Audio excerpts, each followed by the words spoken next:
अंजली दमानियांच्या आरोपांचं धनंजय मुंडेंकडून खंडन करण्यात आलंय। दमानियांचे पुन्हा अर्धवट ज्ञान आणि खोटं प्रदर्शन अशी टीका मुंडेंनी केली आहे। जीआर काढण्याची पद्धत आधी समजून घ्या असा पलटवार धनंजय मुंडेंनी केलाय। धनंजय मुंडेंनी दमानियांच्या आरोपांचं खंडन केलंय। दमानियांनी पुन्हा एकदा अर्धवट ज्ञानाच्या आधारे खोटं बोलून जीआर काढला वगैरे म्हणून जे आरोप केले ते संपूर्णपणे चुकीचे आहेत। शासनाच्या कार्यनियमावलीनुसार जीआर अर्थात शासन निर्णय निर्गमित करण्यासाठीची एक पद्धत आहे। फाईल सादर केल्यानंतर ती उपसचिव, विभागाचे सचिव, अतिरिक्त मुख्य सचिव यांच्यामार्फत मंत्र्यांच्या समोर मान्यतेस्तव येत असते। मंत्र्यांची मान्यता होण्यापूर्वी आणि झाल्यानंतर अतिरिक्त मुख्य सचिव दर्जाचे IAS अधिकारी ही फाईल तपासतात आणि त्यानंतरच जीआर निर्गमित होतो। त्यामुळे खोटं बोलून जीआर काढला असं म्हणणं म्हणजेच निव्वळ हास्यास्पद आहे।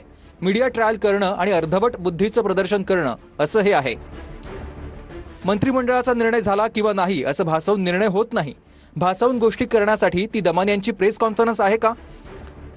ऑफिस ऑफ प्रॉफिट पासून ते काहीही तथ्य नसलेल्या घोटाळ्यांचे कोणते तरी अर्धवट कागदपत्र समोर दाखवून त्याला पुरावा म्हणणं आणि मीडिया ट्रायल रन करणं हा दमानियांचा व्यवसाय झालेला आहे।